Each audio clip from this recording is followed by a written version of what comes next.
Professor Ronaldo, nós estamos aqui para a aula de filosofia. Já estamos aqui avançando bastante no conteúdo do segundo bimestre e nós já estudamos nesse momento o nascimento da lógica, que é o nosso tema geral, usando a lógica cotidiana, os argumentos.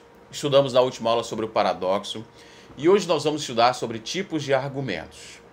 E aí eu quero trazer para você aqui, quando nós falamos de tipo de argumento, eu quero que você entenda aqui que esse conteúdo ele tem uma importância muito grande em nossa vida.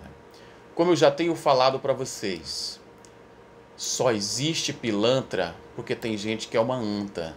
Tem gente que não consegue, tem gente que não pensa sobre o que ele está ouvindo, o que ele está ali. E aí com isso, essas pessoas vão sendo enganadas, certo? E você não vai mais ser enganado, porque você vai aqui prestar atenção em cada tipo de argumento. Você pode acompanhar essa aula comigo lá no seu material que eu deixei lá no nosso site. Qualquer dúvida, qualquer esclarecimento, acompanhe lá no nosso site, o Sovaco da Cobra.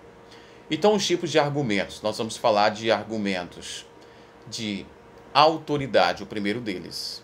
É um tipo de argumento que consiste em citar uma autoridade num determinado assunto para justificar a sua opinião. Essa autoridade pode ser uma instituição de pesquisa renomada, um grande jornal, um pesquisador, que tenha conhecimento naquela área, um cientista, um filósofo. Por exemplo, se o governo não usar a polícia para garantir a segurança, o crime vai tomar conta da cidade. Porque, de acordo com Hobbes, se o homem for deixado à sua vontade, haverá uma guerra de todos contra todos. Então, o Hobbes escreveu um livro que ele fala da guerra de todos contra todos. Então, essa citação utilizou Hobbes para poder reforçar o argumento, porque Hobbes entendia do assunto. Nesse argumento, para justificar a conclusão de que o crime tomará conta da cidade caso o governo não use a polícia, no caso, não use a política, o autor citou uma afirmação de Thomas Hobbes, um filósofo do século XVII, que pode ser considerado uma autoridade sobre o tema violência.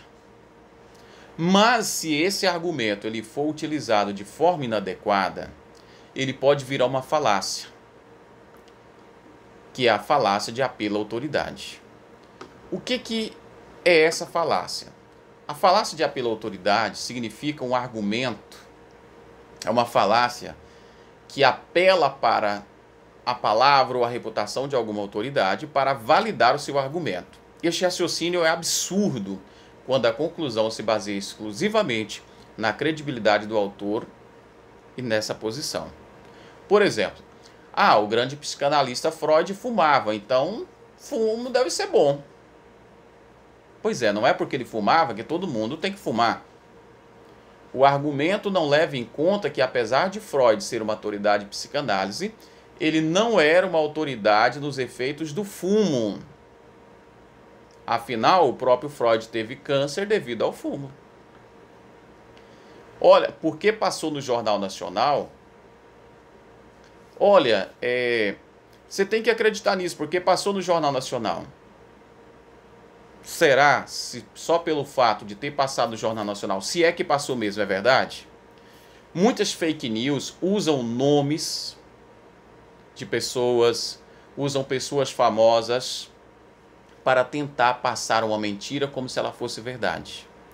Propagandas que põem famosos para fazer determinadas coisas, para tentar vender um produto. Fique atento com essa informação. Fique atento com relação a essa falácia. O argumento de autoridade é válido, mas a falácia de apelo à autoridade não. Então fique atento para você não deixar se confundir por um pensando que é o outro. Argumento indutivo. É um argumento que tira uma conclusão geral para dar fatos particulares. Ele também é chamado em alguns contextos de argumento por exemplificação. Vamos a um exemplo. A corrupção é um problema generalizado no Brasil. E não só na política, podemos ver isso através de um grande número de exemplos. Pense nas pessoas que furam à fila, supermercado, que sonegam imposto de renda e que guarda no guarda que toma uma xícara de café na padaria de graça em troca de uma proteção especial para o estabelecimento, no estudante que tira xerox do trabalho do colega e, definitivamente, no Brasil, a corrupção é generalizada. Olha só, nesse argumento, a conclusão de que a corrupção é generalizada no Brasil foi tirada com base em vários exemplos, fatos particulares que mostram isso. Você está entendendo? Várias pessoas fazem, então possivelmente isso é verdade. Se muitos fazem, significa que todos fazem, será? Porque se levarmos em consideração o fato de muitos fazerem e tentarmos dizer que é todos, poderemos chegar à falácia de generalização apressada. É uma falácia lógica que ocorre quando o tamanho de uma amostra apresentada é pequena demais para sustentar uma generalização. Ou seja, apesar de ser possível que uma amostra represente a população, mas ela não é suficiente para comprovar o todo. Vejamos alguns exemplos. Eu conheci um francês que falava muito alto. Então, todos os franceses falam alto. Será? Alguns políticos desviam verba da saúde, então todo político é ladrão. Será? Se não tem pelo menos um honesto? Tá certo? Meus alunos chegam atrasados. Então todos os alunos do mundo chegam atrasados? Eu tenho alguns alunos irresponsáveis que não entregaram os trabalhos. Então eu posso dizer que todos os alunos são irresponsáveis? Não posso. O fato de você conhecer alguns homens canalhas não lhe dá o direito de achar que todos eles são canalhas. O fato de algumas mulheres não respeitar o seu próprio corpo não lhe dá o direito de achar que todas são iguais. Certo? Porque senão você pode, ao pensar que está fazendo um argumento indutivo, você está fazendo uma falácia de generalização apressada. Agora vamos ao argumento por analogia. É um argumento que usa a comparação entre duas coisas semelhantes para estabelecer uma conclusão. O pressuposto desse argumento é que coisas semelhantes se comportam de formas semelhantes, ou deveriam ser tratadas da mesma maneira. Exemplos desse tipo de argumentação são abundantes, vamos ver alguns deles. Ninguém deixaria qualquer pessoa pilotar um avião, pois isso exige conhecimento especializado. Ora, governar um país também exige conhecimento especializado. Portanto, deveria ser proibido que pessoas que não têm conhecimento governem de alguma forma um país. Segundo exemplo, um medicamento testado em ratos para a cura do câncer deu bons resultados. Então, se for usado em seres humanos, provavelmente também terá bons resultados. Veja só, em ambos os casos, a conclusão foi tirada com base na comparação entre duas coisas semelhantes. No primeiro, é feita uma comparação entre pilotar um avião e governar um país. No segundo, entre ratos e seres humanos. Veja só, essa comparação entre pilotar um avião e pilotar um país, você está vendo, é uma ideia semelhante. Mas eu chegar e dizer, como fulano sabe andar de bicicleta, então eu vou deixar ele pilotar um avião. Se ele sabe uma coisa, ele sabe outra. Não dá. Você está vendo que é uma analogia falsa? E quando a analogia é falsa, ela vira uma falácia, que é a falácia de falsa analogia, que é uma falácia que ocorre quando a conclusão de um argumento depende de uma semelhança entre dois objetos, e aí nesse caso eles têm diferenças. Veja, como o nome sugere, é um argumento que faz uma analogia entre duas coisas diferentes.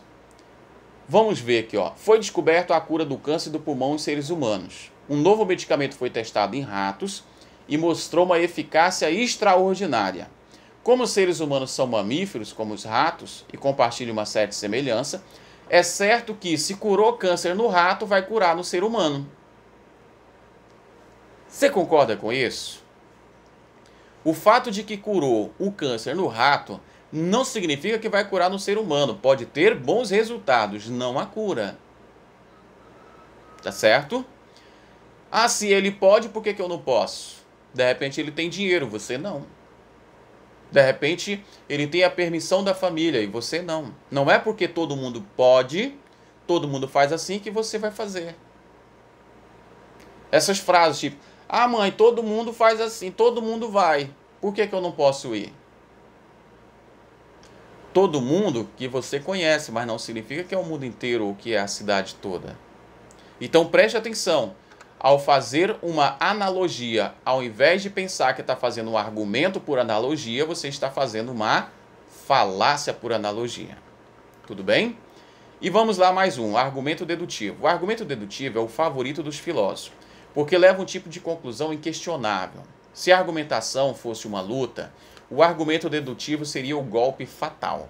Seria o xeque-mate do xadrez. E o argumento dedutivo é aquele que as premissas, se elas forem verdadeiras, a conclusão também será verdadeira. Olha só um exemplo. A diminuição dos índices de mortalidade infantil exige tempo, trabalho coordenado e planejamento. Premissa 1. Ora, premissa 2. O índice de mortalidade infantil de São Caetano do Sul, em São Paulo, foi o que mais caiu no país. Portanto, conclusão. São Caetano do Sul foi o município do Brasil que mais investiu tempo, trabalho, coordenado e planejamento na área. Como você pode ver esse raciocínio? Preste bem atenção. É um argumento dedutivo válido, porque a conclusão é verdadeira, as premissas são verdadeiras. Se a premissa for falsa, a conclusão ela vai ser falsa. A única forma de questionar esse tipo de argumento é mostrando que as premissas nas quais se apoia são falsas. Se a premissa for falsa, a conclusão vai ser falsa. Mas se for usada uma conclusão falsa, nós teremos se for usada uma premissa falsa, nós teremos aqui uma falácia formal. Que é o quê? É um padrão de raciocínio inválido, porque a falha está na estrutura lógica, que pode expressar um sistema, um padrão de lógica. No entanto, é um argumento que pode ser formalmente falacioso, considerado errado. Ela é diferente de uma falácia das outras falácias que nós estudamos, porque elas são usadas em muitas formas de comunicação modernas, onde a intenção é influenciar comportamentos e crenças. Por exemplo, hoje na mídia se inclui, mas não estão limitados à propaganda, tem anúncio, tem tanta outra coisa. Políticos, editoriais, jornais, opinião baseada em noticiário e tanta coisa que tem esse tipo de falácia. Você tem um argumento verdadeiro, uma premissa verdadeira, você tem uma premissa falsa no meio e aí quer tirar uma conclusão verdadeira. Não rola, não dá. Fique esperto para não ser enganado, tá? Fique esperto. O fato de muitas pessoas estarem doentes, mesmo vacinadas, não te dá a conclusão de que a vacina não compensa. Tá certo? Entendeu? Por quê? Premissa 1. Muitas pessoas, mesmo vacinadas, estão doentes. A vacina está acontecendo, a vacina é boa. Mas, aí a pessoa vai e conclui. Portanto, se pessoas vacinadas adoeceram, então a vacina não presta. Não, você vai ter que estudar os objetivos e verificar que tem uma premissa falsa, tem um processo falso ali que está dizendo que a vacina não presta, mas será que realmente ela não presta? Tá bom? Vamos lá, um tipo de argumentos inválidos. Então eu quero te deixar a orientação que, assim, ao usar um argumento de autoridade, tome cuidado para não cometer a falácia de apelo à autoridade. No caso de apelo à autoridade relevante, tá? Ao usar um argumento indutivo, tome cuidado para não fazer uma generalização apressada. Ao usar um argumento por analogia, tome cuidado para não fazer uma falsa analogia. E por fim, ao usar um argumento dedutivo, tome cuidado para não cometer uma falácia formal. Certo? Então veja bem, parabéns você que chegou até aqui. Agora é hora de fazer atividade, tem umas questões para você responder, não é tanta coisa assim. Responda as questões, estude esse assunto para você não ser enganado facilmente. Tá bom? Grande abraço, bons estudos, se cuida porque a pandemia não acabou e que Deus nos abençoe.